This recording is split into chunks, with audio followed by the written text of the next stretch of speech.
Halo teman-teman semua, Shalom. Apa kabar ya? Ketemu lagi sama aku, Kailatan di GoTT Online Sharing.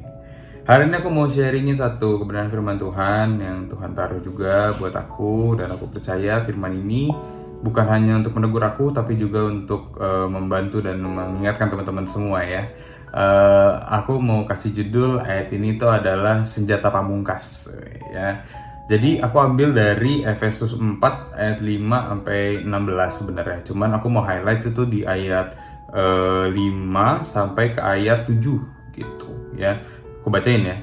Ayat 5 sampai ayat 7. Satu Tuhan, satu iman, satu baptisan, satu Allah dan Bapa dari semua. Allah yang di atas semua dan oleh semua dan di dalam semua. Tetapi kepada kita masing-masing telah dianugerahkan kasih karunia menurut ukuran pemberian Kristus. Nah teman-teman, dari ayat ini tuh apa sih yang mau Tuhan kasih tahu gitu ya dari firman ini gitu ke aku dan juga mungkin ke teman-teman semua gitu. Bahwasanya teman-teman, kita ini sebenarnya adalah satu gitu loh ya. Mungkin kita bukan saudara secara darah gitu ya. Mungkin orang tua kita berbeda gitu. Tapi dalam Tuhan kita tuh satu. Makanya ada yang disebut saudara seiman teman-teman.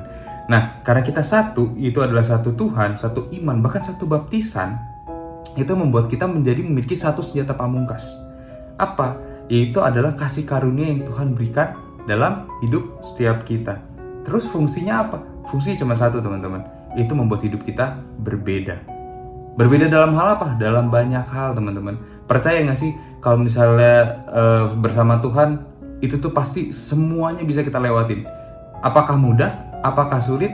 Itu gimana Tuhan. Tapi yang pasti kita bisa lewatin teman-teman. Karena ada ayat juga mengatakan bahwa Tuhan pasti tidak akan membiarkan kita, anak-anaknya, jatuh sampai tergeletak teman-teman. Tuhan pasti akan pegang tangan kanan kita. Karena ada apa? Karena ada kasih karunia. Percaya aja teman-teman. Apapun yang kita lewatin hari-hari ini, ya apapun yang teman-teman lewatin hari-hari ini, itu adalah sebuah pendewasaan baik secara rohani maupun jasmani yang Tuhan kasih, yang Tuhan izinkan supaya kita bisa lewatin. Jangan pernah kita mau untuk menyetop ya, maksudnya kayak Tuhan aku nggak mau nih ngelewatin pendewasaan ini, atau aku nggak mau ngelewatin permasalahan ini. No, kita harus berani lewatin. Kenapa? Karena sekali lagi kita sudah punya kasih karunia, dimana sebenarnya kita sudah menang teman-teman ya. Tapi Tuhan mau lihat kita untuk terus berproses. Tuhan mau kita terus melewati proses itu supaya apa? Supaya kita bisa jadi dewasa teman-teman.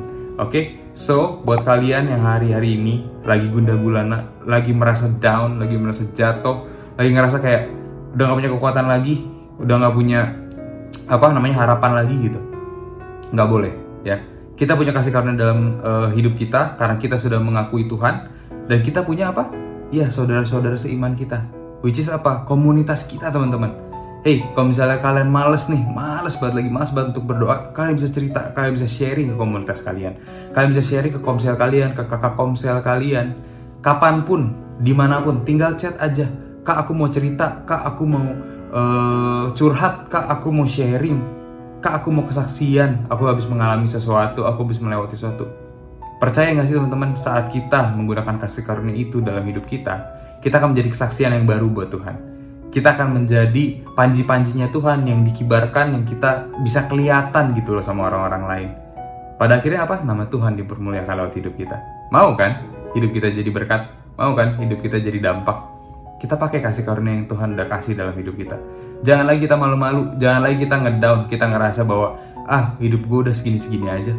Hidup gue udahlah gak akan maju, stagnan. Ya kalau bisa dibilang gak akan ada perkembangannya gitu loh. Gak boleh ya, karena kita udah punya kasih karunia, percayalah kita pasti akan terus maju. Karena apa? Karena kita punya senjata pamungkas, yaitu Tuhan kita sendiri, Tuhan Yesus. Oke teman-teman, itu aja sih yang mau aku sharingin. Jangan pernah lupakan kita punya komunitas, kita punya Tuhan yang menaruh kita di dalam komunitas. Yuk kita balik lagi ke komunitas, yuk kita balik lagi ke teman-teman kita seiman kita ya. Oke, itu aja teman-teman dari aku. Semoga lewat firman ini teman-teman semua dapat terberkati, teman-teman semua juga dapat dikuatkan lagi, dan aku percaya Tuhan selalu memberkati dan menyertai setiap kita. Oke, semangat semuanya. God bless you. Bye-bye.